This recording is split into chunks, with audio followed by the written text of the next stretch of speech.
Hey everybody, it's Bob Crossan, Senior Managing Editor for Water and Waste Digest. I am here with Maria Lehman. She is the U.S. Infrastructure Lead for GHD. We're going to be talking about the American Jobs Plan, what it could mean for the industry if the proposal were to pass, and some of the industry trends that the plan aims to address.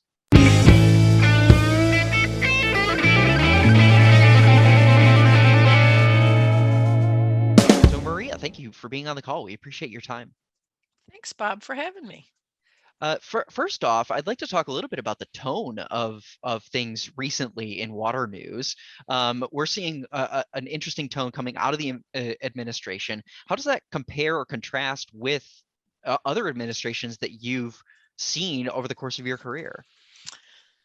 I think we are in a very interesting time. I think it's a confluence of crisis. We had a public health crisis um, that created an economic crisis. At the same time, we have a crisis in our infrastructure that, I laugh that it's not in a midlife crisis, it's in an old age crisis.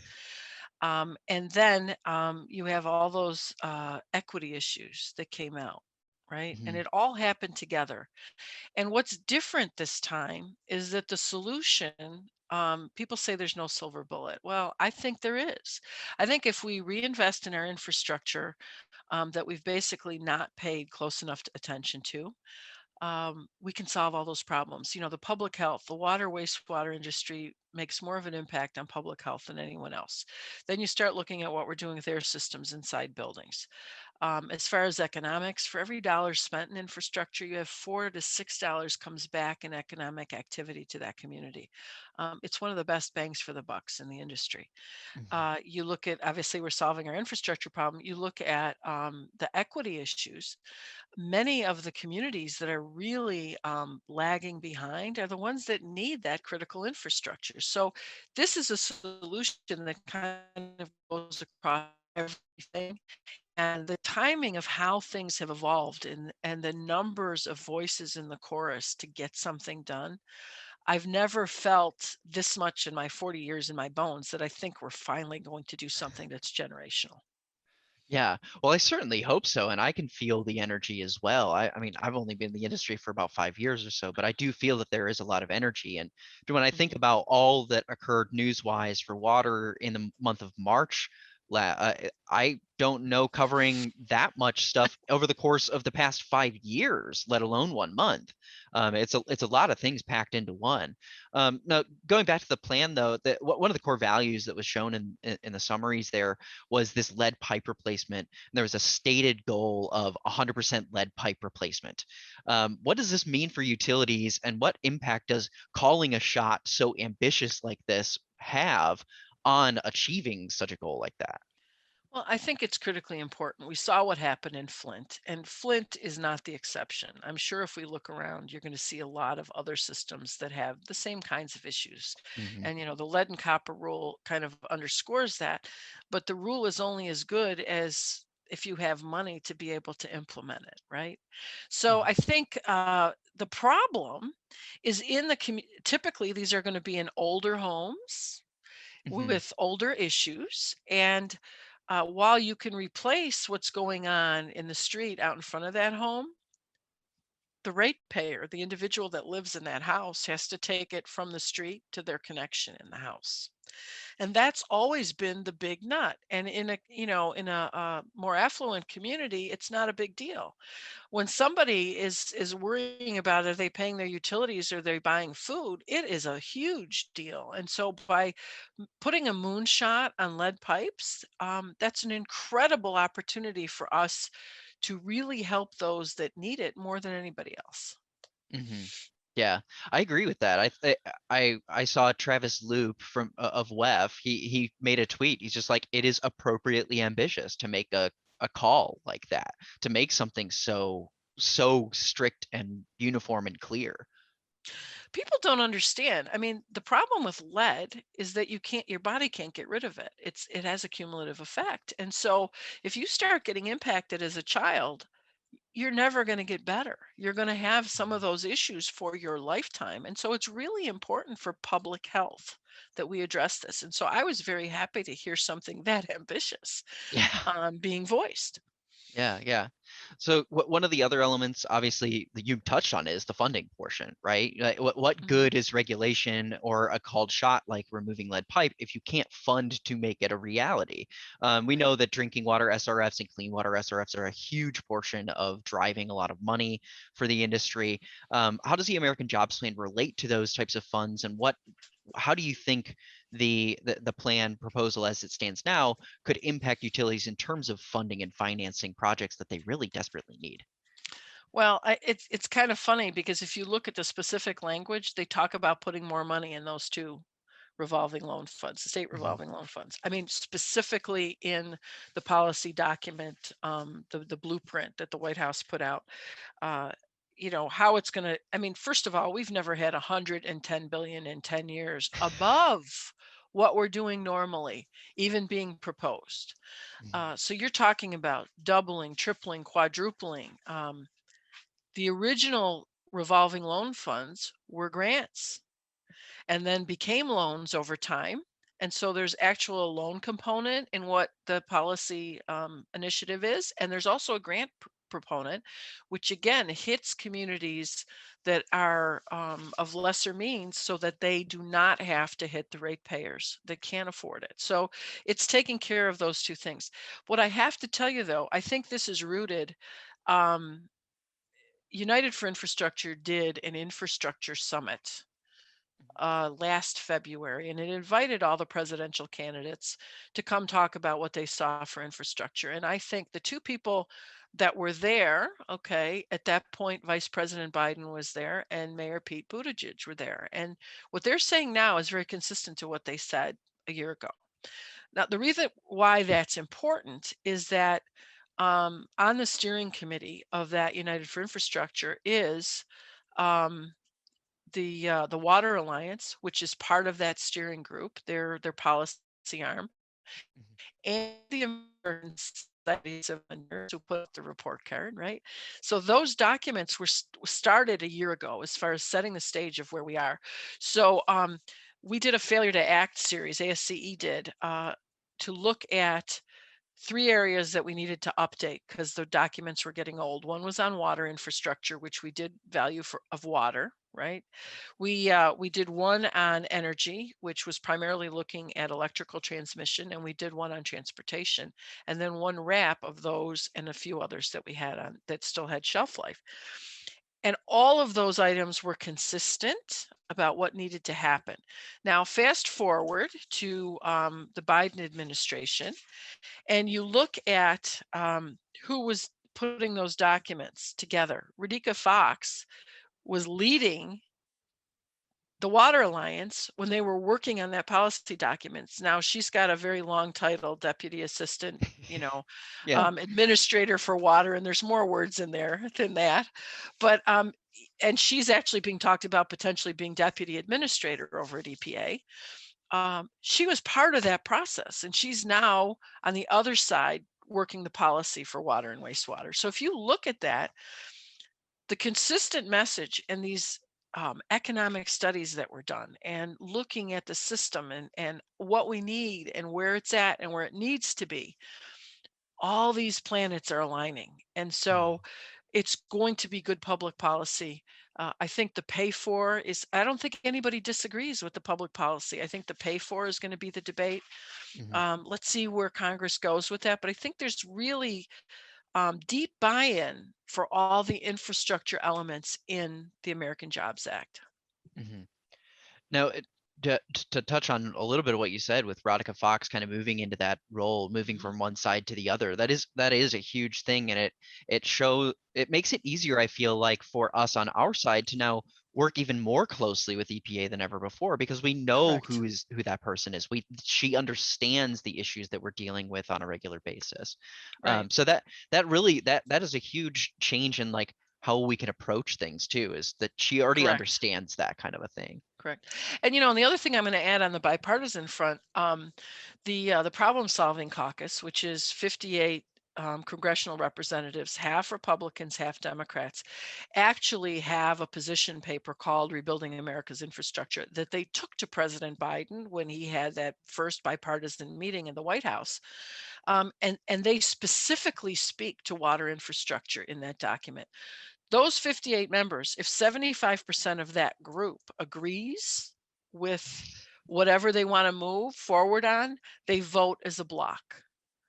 And that's just as many Republicans as there are Democrats. And so the fact that they embrace this whole we have to invest in water infrastructure really makes me feel like we're going to get something bipartisan. There's some things that I think they're going to end up in another package that we're going to end up seeing budget reconciliation handle it. But I think a big chunk of the pure infrastructure play has a really good shot at a bipartisan solution, because no one's against infrastructure. It's, how are we going to pay for it? Who gets hit? And things have changed so much over the last year. I mean, none of us could have imagined we're going to be in this place for more than a year. I mean, everybody thought, oh, it's going to be a month, it's going to be 2, and then it's 3, and then it's 4, and get me out of here, it's 12. So I think it's a whole different dynamic that we've never had in our lifetimes. And so I'm Mhm. very hopeful that we're going to get something serious done. Yeah. No, one of the things I did want to touch with you on, there was an EPA roundtable recently with utilities and their community partners, Hmm. and some of the key things that they talked about is stuff that you've mentioned too, is specifically like equity and affordability. They're just these common terms that are growing in usage and growing as a priority for utilities and their community partners to address. How do you see an infrastructure bill like this working toward addressing those types of problems? Realistically, I think it's really embedded in this bill. I mean, there's actually, well, in this framework, there isn't a bill yet, but this framework talks about equity and communities that have really been unfairly impacted. And you can't expect them to shoulder the same level that another may. It's just the way it is. They happen to be some of the areas with the oldest infrastructure and probably some of the biggest needs, whether that's water lines or waste treatment or whether it's roads and bridges. It really doesn't matter. So I think that's coming together. But I think the other thing that we're seeing in the marketplace that's very different is the whole ESG, the environmental social governance movement, Mhm. and the fact that that's not being driven by policy wonks. It's being driven by the financial industry, by banks, by BlackRock, Mhm. saying this is how we're going to act moving forward for the next 40 or 50 years. And if you don't want to play, we don't want to fund you. We don't want to insure you. Okay. Mhm. So when you have the money and the risk manager saying this is important, we don't want to underwrite rebuilding something over and over again, or the cost of flint after the fact. I mean, the Rockefeller Foundation did a study that said it is twice as expensive to replace something than to build it right in the first place. And so as we're thinking about that with climate change and the fact that we had $22 billion or more disasters last year, we can't afford that. We've got to be smarter about what we put in the ground and how we connect people and all those pieces of infrastructure. Yeah, the intentionality of the engineering has to be very tailor-made. It's becoming more and more evident, I think, over time. Well, we're seeing it everywhere, and it's a system of systems, and the weak link breaks and the whole Mhm. system breaks. I mean, that's what happened in Texas. I mean, Texas was literally hours from really shutting down their grid. And it Mhm. was because they thought they were their own system and not an integrated system. So we have to think about that as we move forward and make good choices. Mhm. One of the other elements that I really wanted to touch on you with about is a massive element is the workforce element here, Right. and it's not something that I thought about until the EPA roundtable with those utilities saying this could help us hire people, train people, bring them up to Hmm. speed, fill in the gaps that we know we're losing because we're having so many people retire. Um, Hmm. what do you see about what do you think about this and kind of like what type of impact could that have? Because my understanding is the Clean Water Act, for example, way back when was a big boon to making sure they Right. could hire a bunch of people. Right. Well, I think this becomes a part of the greater whole. The construction industry, from original planning through the design, through the construction, operations and maintenance, and sunsetting a project, is about 10% of our gross domestic product. And if you look at the surveys in the industry, depending on the location of the country and depending on, what you include in that survey and that statistical sample, the the average age in the industry as a whole is between 50 and 57. Yeah. That's a problem, because this is not going to be something robots are going to do in the next 20 or 30 years. This has still got a major human element. Now, Mhm. when you compare that to the fact that it's been said as many as a third of the jobs that evaporated during COVID aren't coming back. Mhm. And so you have this huge chunk of people that were displaced, and we need to have workforce development to get them trained to do, and maybe it's maintenance at a water plant. Maybe it's being a laborer or a skilled laborer on a construction site. Maybe it's the technicians that we need during planning and design. Doesn't matter. Mhm. Somewhere in that life cycle. The other thing that really concerns me, of all those people that were displaced during the pandemic, for every one man, there were four women. So the Wall Street Journal and the Washington Post have both said that it has the potential to set women back a generation from the gains they've made in the industry. So Wow. when you think about all that together and you think about having a proactive plan, and as I look at the numbers here, the workforce development piece, we are talking about 40 billion for dislocated workers. There's 12 billion in development opportunities for underserved communities to get them to work, and then 48 billion in workforce development, infrastructure, and worker protection. So that's already been kind of baked into this pie. And what you need is those apprenticeships. I've been in the business for 40 years. When I started, there was a lot of apprenticeships, Mhm. um, a lot of ways you could bring people to learn the craft hands on, as opposed to going out there and getting a degree or another degree. So I think we're at a perfect time to address that.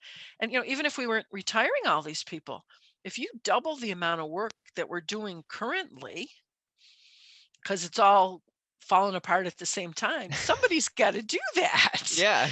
And I think we're all working too much right now anyway. And so, how do you normalize that? And you've really got to get more proactive about on the job training.